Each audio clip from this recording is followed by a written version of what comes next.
車を待っています。高速ターミナルのところで。超ソウルは物価高騰してるって言われてて、家賃、そして生活費全てにおいて値上がりしてて暮らすの大変っていう話をよく聞くんですけど、せっかくだしということで今回の旅では物価調査をします。イエーイ。物価の話でいくと、皆さんもご存知で香港は物価が高いんですけど、香港と韓国と日本とタイとかこの国々を比べていきたいなと思ってます。韓国物価高騰中とはいえども、ソウルのタクシー初乗りは確認したら400円かな。でタクシーはもともと韓国は安いんです。もっと安かったんです。初乗り300円ぐらいのレベルだったので、本当280円250円とかのスタートだったんですけど、まあ上がってますよね。でもただメーターの上がり具合として乗った感覚でいくと日本の方がやっぱりタクシーは高い。韓国は全然タクシー乗る文化というかタクシーを全然使うので、日本ではやっぱり本当に使わない普段の生活ではっていうイメージありません？だから韓国で例えばハンガンっていう川があるので、上のねハンガンの上の部分から下の部分に夜タクシー乗って夜中帰ってきても多分2000円とかのレベルなんですよ。2、30分乗って本当に3000円とかのレベルなんで、私が乗った感覚でいくとやっぱ日本より安いなって思います。そして交通費は安い。地下鉄とかも30分ぐらい乗っても200円、乗り継ぎとかしてもね、日本って交通費高いですからね。交通費の面では韓国って安いなって思います。バスも含めて。이번역은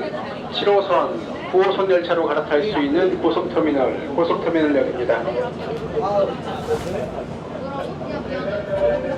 用事があり東大門の方に、皆さんご存知東大門の方に来てるんですけど、東大門って言ってもこれ駅のとこからこれ全部ね結構ね広いんですよ。エリアとして東大門エリアというのがね、東大門の駅も何個かあって、こことここも東大門の駅だし、こっちも東大門文化公園駅とか、この辺全部だから東大門っていうエリアなんだけど、私がね今から行くところが比較的ドメマーケットの方に行く予定なんですけど、比較的新壇浴の方が近いので、その東大門って思ってそっち行っちゃうと結構歩くので、新壇浴の方に来るのもおすすめです。はい、用事があって来たんですけど、まず腹ごしらえに、はい、新壇東大門は眠らない街、さっきご紹介した高速ターミナルのファッションセンターと似たようにプチプラというか、そういうのを買いに来る方も多いと思うんですけど、バイヤーさんたちが夜中に服の買い付けとかをしに来る場所としても知られているので、眠らない街として有名です。なので24時間営業のご飯屋さんとかも結構多くって、そういうバイヤーさん行きつけの食堂だったりとか、いろんなお店が24時間開いてます。そしてちょっと今回用事があってきたんですけど、新壇浴の方から私が行くエリアは新壇浴の方が近かったので新壇浴の方から来てます。なんかもう本当昔から、私が高校生とかの時から日本人の方とかも東大門はみんな多分来てる場所だと思うんですけど、昔からそういう卸の町だから商売人が多いということで、結構緊迫した空気感、交渉とかする時結構鋭かったりするので怖いって思われる方もいらっしゃるかもしれないです。ここに出てきました。10番出口から出てきて、私はあっちのこの APM とかこっちの方向に向かいます。こうやってみんな大荷物を抱えてる人が多いのもこの街の夜の光景です。なんかめっちゃ面白いのが、バイヤーさんで、交渉とか上手にするためにはバイヤーらしく東大門に買い付けには行きなさいみたいな鉄の掟みたいなものがあるらしくて、化粧をバリバリして可愛くしていくのではなく、本当に私は買いに来たんだ、仕事をしに来たんだみたいな雰囲気を醸し出せる。なんで服とかもめっちゃなんかおしゃれに高見えする高いものとかを着ていくんじゃなくて、本当に私は買いに来たんだ、 T シャツと緩いパンツぐらいのもの、本当に動きやすい仕事に来ましたみたいな格好で来るべきだと。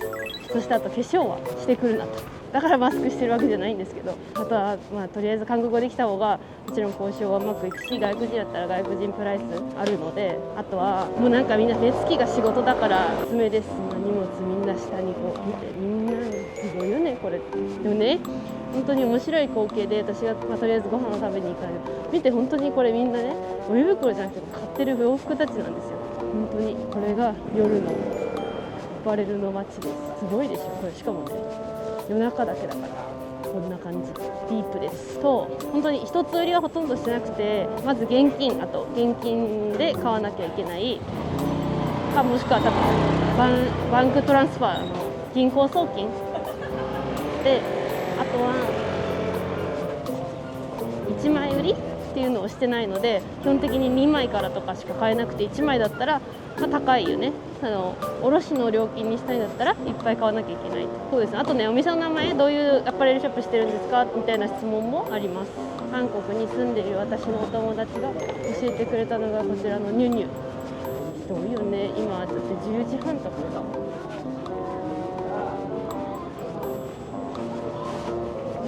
何食べようかな。この間はこれ食べようと思ったけど我慢した。理由としてはこ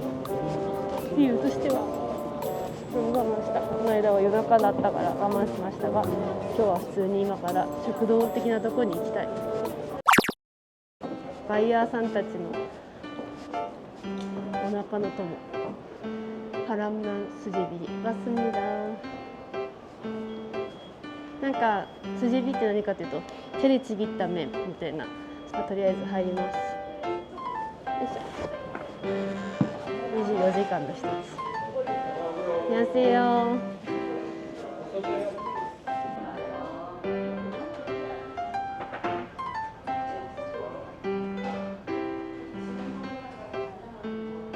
いろいろ聞いてみたら、日本人の方も来られるから、その時は辛くないわかめのスジェビ、手でちぎった麺、ここのお店で出してるね。で辛いちゃんぽんのやつにしたんだけど、日本人の私としては最近辛すぎるのに弱くなってきたっていう事実がありまして、なのでちょっと辛さ控えめのメウンちゃんぽんスジェビかなにした。辛いちゃんぽんのちぎり麺、辛さ控えめ、9000ウォンだから、まあ1000円ぐらいかな。楽しみです。屋台で食べるかなとも思ったけど、またお腹空いたら後で食べる。でも韓国もやっぱり外国の方、仕事されてる方増えてますよね。ホテルとかもそうだし、めっちゃなんかもはや多分外国人の方は K-POP とかの影響もあって、日本もいいけど韓国とかの方が多分円安のも相まって稼げるから、給料面でもなんか韓国で働きたい人多いみたいで、アメリカか韓国にオフィスがあってどっちか働けるってなった時に、東南アジアの方とかで「私は韓国で」っていう方がね結構いらっしゃるので、いただきます。じゃん。ちゃんぽんスープに入ってるスジェビ、ちぎり麺ですね。と何のキムチ？これは野沢菜みたいなやつのキムチとたくあんと。改めていただきます。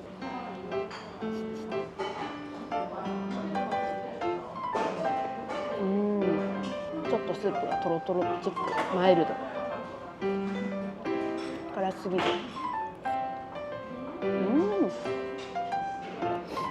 本当に九州の熊本とかの団子汁の団子をいつも思い出します。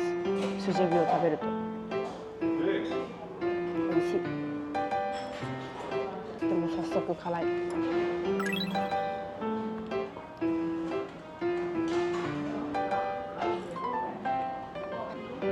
味しい。あ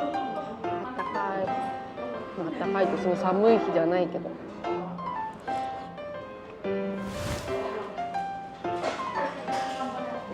ちょっと辛いって感じ。ち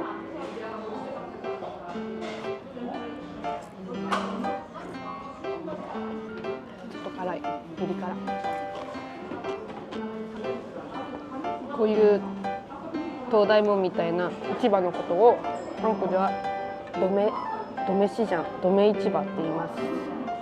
こういう卸のところのことをですね。でこの東大門がソウルではドメって言われてるんですけど、その可愛い服を厳選されて集めているというよりは、本当にいろんな形のいろんななんかこれないやろみたいな服まで全部あって、その中から本当に多分バイヤーさんたちが探し当てるみたいなのが正解なのかな、多分説明的にいくと。だからその本当に可愛い服を厳選された可愛いのを買いに行くんやったらここじゃなくて、ここはどっちかというと本当にお宝発掘みたいな方だなと思います。それでここに来た理由は、ここがそのバイヤーさんたち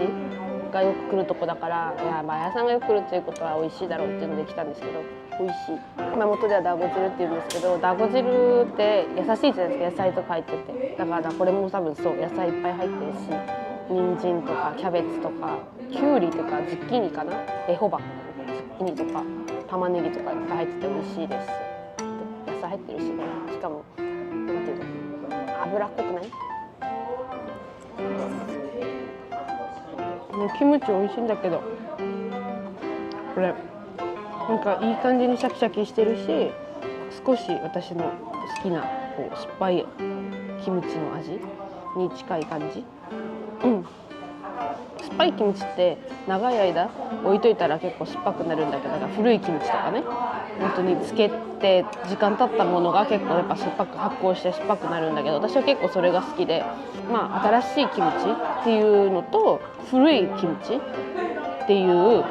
2つがあって、新しいキムチを使った方が美味しい料理と、その古いキムチで酸っぱい方が美味しい料理っていうのがあります。例えばキムチチゲとかやったらこの酸っぱいキムチを使ったりすることが多いみたい。あと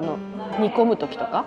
まあ、でもものによる。例えばキムチをつけたての時は牡蠣と生牡蠣とかゆで牡蠣かとポッサムっていう豚バラの分厚いサムギョプサルでよく使うお肉を蒸したものに新しくつけたキムチを一緒に食べるのがなんかセットみたいなのがある。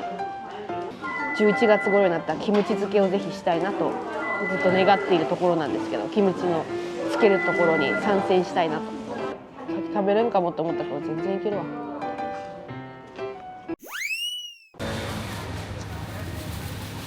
もうさ、こんなのってさ、信頼関係の元に成り立つやつだよねって思う。普通に取られても文句言えないやつだよね。すごい。ということでちょっと中もお見せいたします。ここ出てくる人たちみんながもうサンタさんみたいや。ということで本当にこんな感じです。じゃん。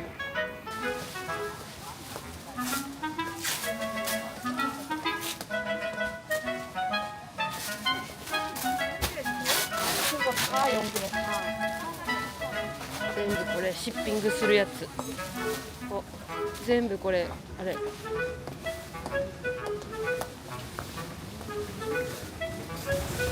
全部今のはこれあれ配送するやつとか、こんな感じでめちゃ袋詰めされてる。なんか昔やっぱ日本人の人がいっぱい買う時期もあったらしいけど、やっぱ今はもう中国の人、そして東南アジアばっかり。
りあえず東大門から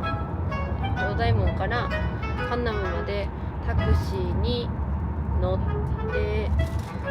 タクシーの深夜料金のスタートが580で5800ウォンで、普通の日中10時までやったら4800ウォンスタートで、だから今から20分ぐらいの距離をタクシー乗って、多分予想アプリとかの予想では2000円ぐらいかなって感じです。いくらぐらいになるのかなって。ハ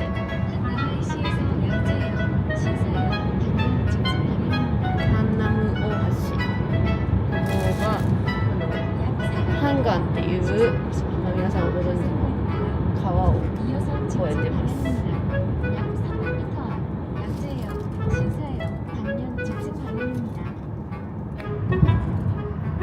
靴を持ってき忘れたので足が痛すぎたのと、あとやっぱりまだ夕方じゃない、夜も寒いので、もう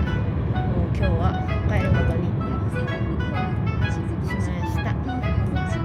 家でゆっくり休みます。でもやっぱり物価が上がってるって言っても、まだ交通費とか本当にお得なのかなと感じるところです。